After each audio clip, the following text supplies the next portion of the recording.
പ്രിയ സജ്ജനങ്ങൾക്ക് കർണാമൃതം ഒരു ദേവതാ സംഗമവേദിയിലേക്ക് സുസ്വാഗതം. വിശ്വപ്രസിദ്ധമായ വൈക്കം മഹാദേവ ക്ഷേത്രത്തിൽ 12 വർഷത്തിൽ ഒരിക്കൽ കോടിയർച്ചനയും വടക്കുപുറത്തുപാട്ടും നടക്കാറുണ്ട്. ഇപ്പോൾ വൈക്കം മഹാദേവ ക്ഷേത്രത്തിൽ വടക്കുപുറത്തുപാട്ട് നടന്നു വരികയാണ്. ഈ അവസരത്തിൽ വൈക്കം മഹാദേവ ക്ഷേത്രത്തെക്കുറിച്ചും വടക്കുപുറത്തുപാട്ടിനെക്കുറിച്ചും കുറേ അറിവുകൾ പങ്കുവയ്ക്കാനായി നമ്മുടെ ചാനലിലേക്ക് ഇന്ന് എത്തുന്നത് അഡ്വക്കേറ്റ് ശ്രീലത നായർ ആണ്. കലച്ചേച്ചിയെ ഞാൻ സ്നേഹത്തോടെ ഈ വേദിയിലേക്ക് ക്ഷണിച്ചുകൊള്ളുന്നു. എല്ലാവരും ഈ അവലോകനം കേൾക്കണം. എല്ലാ പ്രിയമിത്രങ്ങൾക്കും ഭഗവാന്റെ എല്ലാ അനുഗ്രഹങ്ങളും ഉണ്ടാകാൻ വേണ്ടി പ്രാർത്ഥിച്ചുകൊള്ളുന്നു. അതോടൊപ്പം 12 വർഷത്തിലൊരിക്കൽ വൈക്കം മഹാദേവ ക്ഷേത്രത്തിൽ നടക്കുന്ന കോടിയർച്ചനയും വടക്കുപുറത്തുപാട്ടും അതോടൊപ്പം വൈക്കം മഹാദേവനെയും കാണുവാനും അനുഗ്രഹങ്ങൾ നേടുവാനും എല്ലാ സജ്ജനങ്ങളെയും ഞാൻ വൈക്കം മഹാദേവ ക്ഷേത്രത്തിലേക്ക് സ്നേഹപൂർവ്വം ക്ഷണിച്ചുകൊള്ളുന്നു. ശംഭോ മഹാദേവ. അഖിലാണ്ട കോടി ബ്രഹ്മാണ്ട നായക വ്യാഘ്രാലയേശ വൈക്കത്തപ്പ.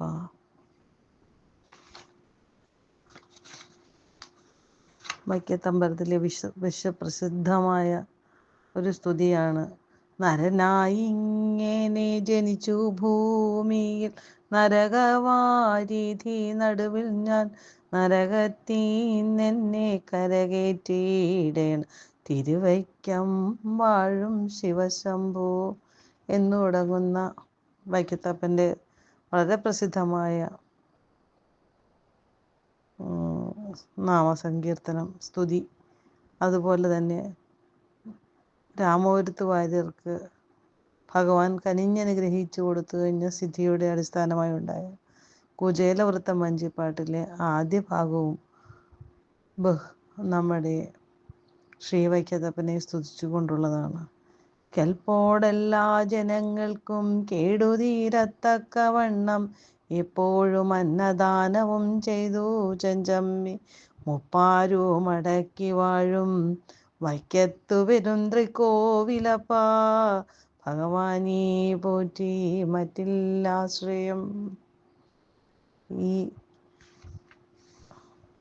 വളരെ പുരാതന പ്രസിദ്ധവും ചരിത്ര പ്രസിദ്ധവുമായ വൈക്കത്ത് സ്ഥിതി ചെയ്യുന്ന ദക്ഷിണകാശി എന്നറിയപ്പെടുന്നതാണ് വൈക്കം മഹാദേവ ക്ഷേത്രം. സർവാഭീഷ്ടപ്രദായകനും അന്നദാനപ്രഭുവും സർവമംഗളദായകനുമായ തിരുവൈക്കത്തപ്പനാണ് ഇവിടെ കുടികൊള്ളുന്നത്. ഭക്തജനങ്ങളുടെ ശ്രേയസ്സിനും ദേശത്തിൻ്റെ നന്മയ്ക്കും വേണ്ടിയാണ് സർവമംഗളകാരിയായ തിരുവൈക്കത്തപ്പന് കോടിയർച്ചനയും വിശ്വജനനിയായ കൊടുങ്ങല്ലൂരമ്മയ്ക്ക് വടക്കുപുറത്ത് പാട്ടും നടത്തുന്നത്. ഈ തിരുമുറ്റത്ത് 12 വർഷം കൂടുമ്പോൾ ആഘോഷിക്കുന്ന പരിപാവനമായ ചടങ്ങാണ് കോടിയർച്ചനയും വടക്കുപുറത്തുപാട്ടും. കൊടുങ്ങല്ലൂരമ്മയുടെ നിറസാന്നിധ്യവും ശ്രീ മഹാദേവന്റെ പൂർണ്ണമായ അനുഗ്രഹവും ഒത്തിണങ്ങിയ ഒരു ശുഭമുഹൂർത്തമാണ് ഇത്. വൈക്കം മഹാദേവ ക്ഷേത്രത്തിലെ വ്യാഘ്രപാദത്തറയുടെ സങ്കേതത്തിന് സമീപത്തായി ലക്ഷണയുക്തമായി തയ്യാറാക്കിയ ഒരു മണ്ഡപത്തിൽ ക്ഷേത്രതന്ത്രികളുടെ കാർമ്മികത്വത്തിൽ വൈദിക ശ്രേഷ്ഠരായ ബ്രാഹ്മണർ 27 നക്ഷത്രങ്ങൾക്കും 27 ദിവസങ്ങളിലായി സർവൈശ്വര്യപ്രദായകനായ ശ്രീ വൈക്കത്തപ്പന് കോടിയർച്ചന നടത്തുന്നു. ഇതാണ് കോടിയർച്ചനയായിട്ട് ആചരിക്കപ്പെടുന്നത്.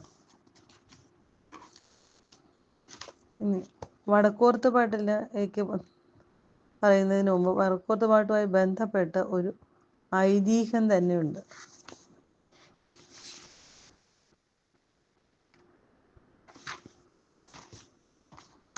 അതിൽ ഏറ്റവും പ്രധാനമായിട്ടുള്ള ഒരു കാര്യം എന്ന് പറയുന്നത് ദേവി, അതായത് ശക്തി സ്വരൂപിണിയാണ്. ദേവി തന്നെയാണ് ജഗൽ മാതാവ്, വിശ്വജനനി. പ്രകൃതി ശക്തി സ്പന്ദനങ്ങളിൽ കൂടിയാണ് സകല ചരാചരങ്ങളും ഉടലെടുക്കുന്നത്. പുണ്യകർമ്മങ്ങൾ ഈ ശക്തി സ്പന്ദനത്തെ സമമായി ഒരു സന്തുലിതാവസ്ഥയിൽ നിലനിർത്തുവാൻ സഹായിക്കുന്നു. ദുഷ്കർമ്മങ്ങൾ ഈ സന്തുലിതാവസ്ഥയ്ക്ക് ഭംഗം വരുത്തുകയും തൽക്കാരണമായി വിവിധ തരത്തിലുള്ള വിപത്തുകൾ വരികയും ചെയ്യുന്നു. അങ്ങനെയുള്ള വിപത്തുകൾപ്പെട്ടവയാണ് അതിവൃഷ്ടി, അനാവൃഷ്ടി, ഭൂചലനം, മഹാമാരികൾ ഇവയൊക്കെ. ഇവയ്ക്ക് പരിഹാരമായി സൽക്കർമ്മങ്ങൾക്ക് ചെയ്യുമ്പോൾ സന്തുലിതാവസ്ഥ വീണ്ടെടുക്കുകയും ദുരിതങ്ങൾ ഒഴിഞ്ഞു മാറുകയും ചെയ്യുന്നു. ഇതൊരു ശാസ്ത്രീയ സത്യമാണ്. ആസുരിക സമ്പത്തിയുടെ നിരാകരണവും ദൈവിക സമ്പത്തിയുടെ സ്വീകരണവുമാണ് ഇപ്രകാരമുള്ള ദുരിതങ്ങളിൽ നിന്നുള്ള മോചനത്തിന് വേണ്ടിയാണ് ഇതിനുള്ള ഏക പോംവഴി. 12 വർഷത്തിലൊരിക്കൽ കൊടുങ്ങല്ലൂർ ശ്രീകുരുംബ ക്ഷേത്രത്തിലെ ഭഗവതിയുടെ പ്രീതിക്ക് വേണ്ടി വൈക്കത്തമ്പലത്തിലെ വടക്കേ തിരുമുറ്റത്ത് നെടുമ്പര കെട്ടി നടത്തി വരുന്ന ഒരു മഹോത്സവമാണ് വടക്കുപുറത്തുപാട്ട്. നെടുമ്പരയിൽ ഭദ്രകാളിയുടെ കളം എഴുതി 12 ദിവസം പാട്ടും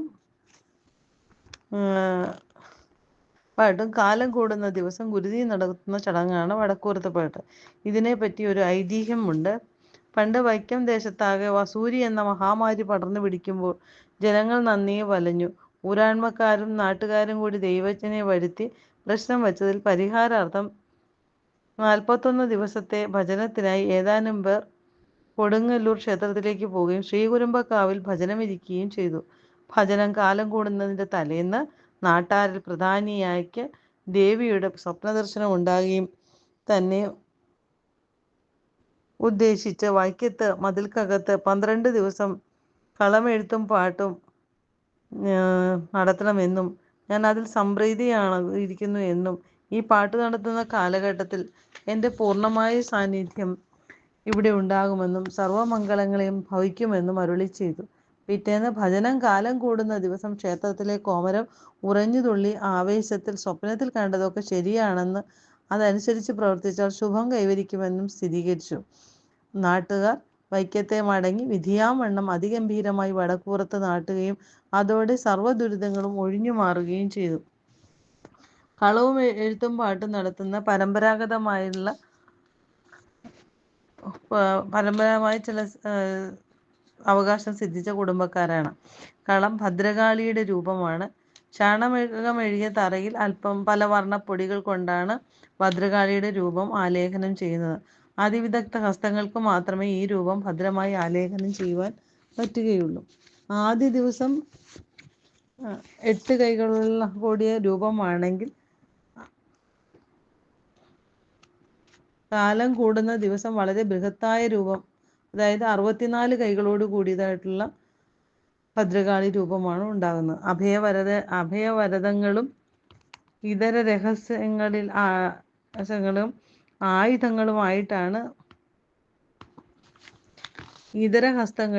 ആയുധങ്ങളുമായിട്ടാണ് കളം.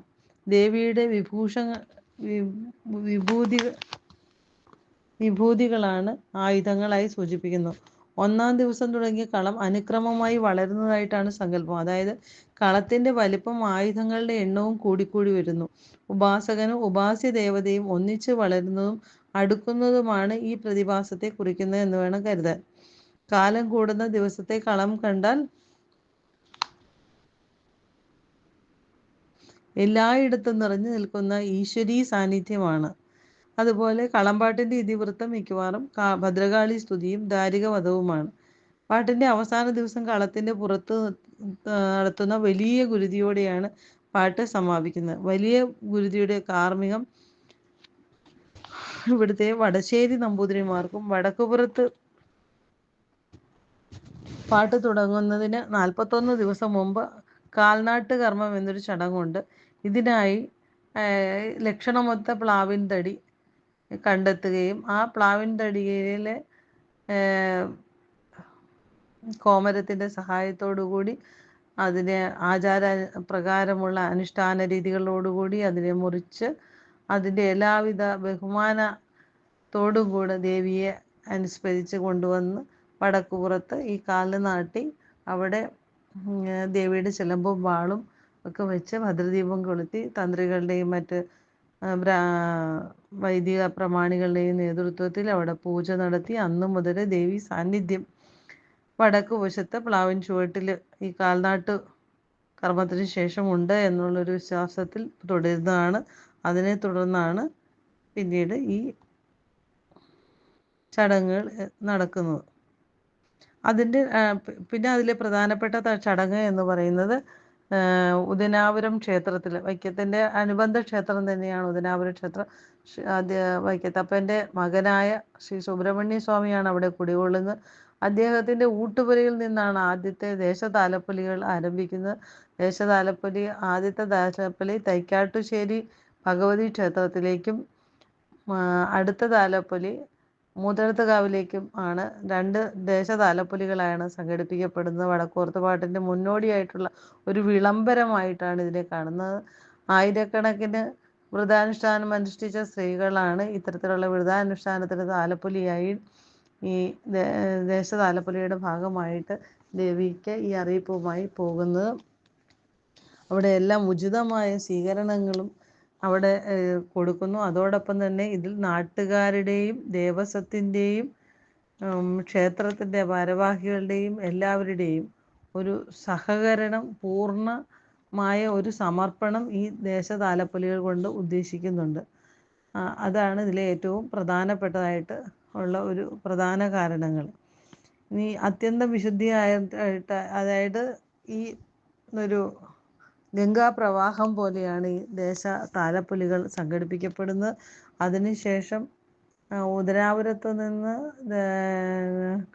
കടന്നാണ് തൈക്കാട്ടുശ്ശേരി ക്ഷേത്രത്തിലേക്ക് നഗ്നപാതരായിട്ട് ഈ സ്ത്രീജനങ്ങൾ താലപ്പൊലി ഏന്തി അവിടെ ചെല്ലുന്നത്. അവിടെ ചെന്ന് അതുപോലെ തന്നെ അതെല്ലാം താലമെല്ലാം സമർപ്പിച്ച് തിരിച്ചു വരുന്നു.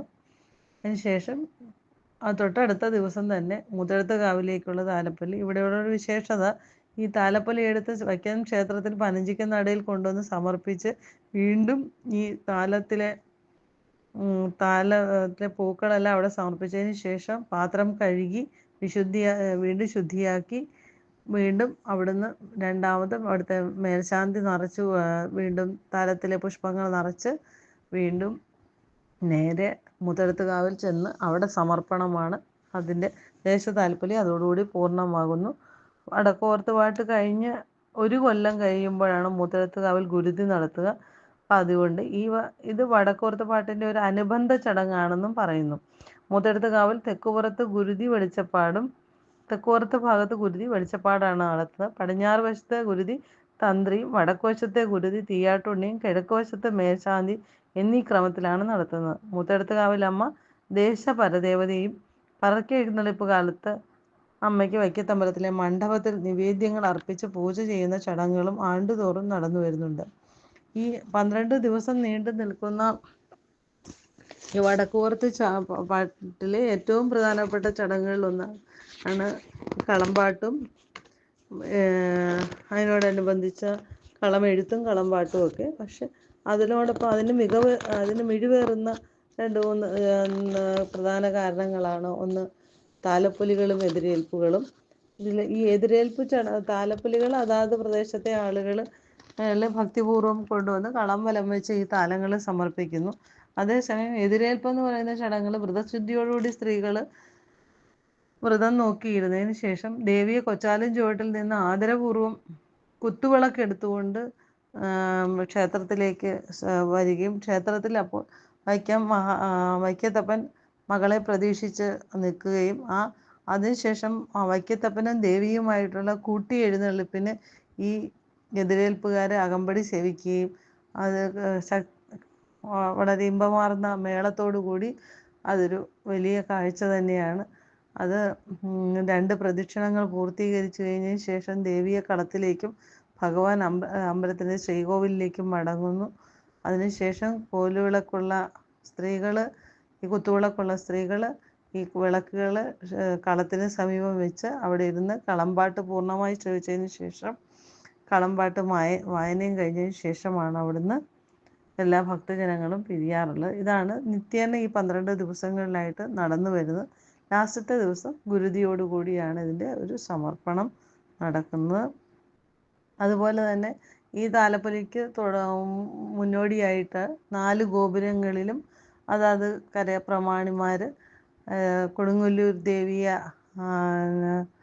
ആവാഹിച്ച കൊടിമരങ്ങൾ നാട്ടുകയും ഈ എല്ലാ ചടങ്ങുകൾക്കും ശേഷം, അതായത് 12 ദിവസത്തെ ചടങ്ങുകളും പൂർണ്ണമായി കഴിഞ്ഞതിന് ശേഷം ഈ കൊടിയിറക്കി അതിൻ്റെ ദേവിയുടെ മൂലസ്ഥാനമായ കൊടുങ്ങല്ലൂർ അമ്പലത്തിൽ കൊണ്ടുപോയി സമർപ്പിക്കുകയും ചെയ്യുന്ന ഒരു ചടങ്ങും നിലവിലുണ്ട്. അങ്ങനെ ഒരുപാട് അനുബന്ധ അനുഷ്ഠാനങ്ങളും ഓരോരോ മതപരമായ ഓരോരോ സമുദായക്കാർക്കും പരമ്പരാഗതമായി നടത്തിക്കൊണ്ടിരുന്ന പല ആചാരങ്ങളും ഇതിൻ്റെ കൂട്ടത്തിൽ തന്നെ നടത്തി വരുന്നുണ്ട്. ഏതായാലും 12 വർഷക്കാലം, ഒരു വ്യാഴവട്ടക്കാലത്തിനു ശേഷം വരുന്ന ഈ വടക്കുപോർത്ത് പാട്ടും കോടിയർച്ചനയും എന്നും നമ്മൾക്ക് ഊർജവും ഐശ്വര്യവും നൽകുന്ന ഒന്നായിട്ടാണ് വൈക്കത്തുകാർ കരുതിപ്പോരുന്നത്. അതിലേക്ക് എല്ലാ ജനങ്ങളും പങ്കെടുക്കുകയും അതിൽ നിന്ന് എല്ലാവർക്കും അതിൻ്റേതായ ഒരു സർവ്വ ഐശ്വര്യങ്ങളും ഉണ്ടാകട്ടെ എന്ന് പ്രത്യാശിച്ചുകൊണ്ട് ഈ വടക്കുപോർത്ത് പാട്ടിനെയും കോടിയർച്ചനയെയും കുറിച്ചുള്ള കാര്യങ്ങളിവിടെ അവതരിപ്പിക്കുന്നു.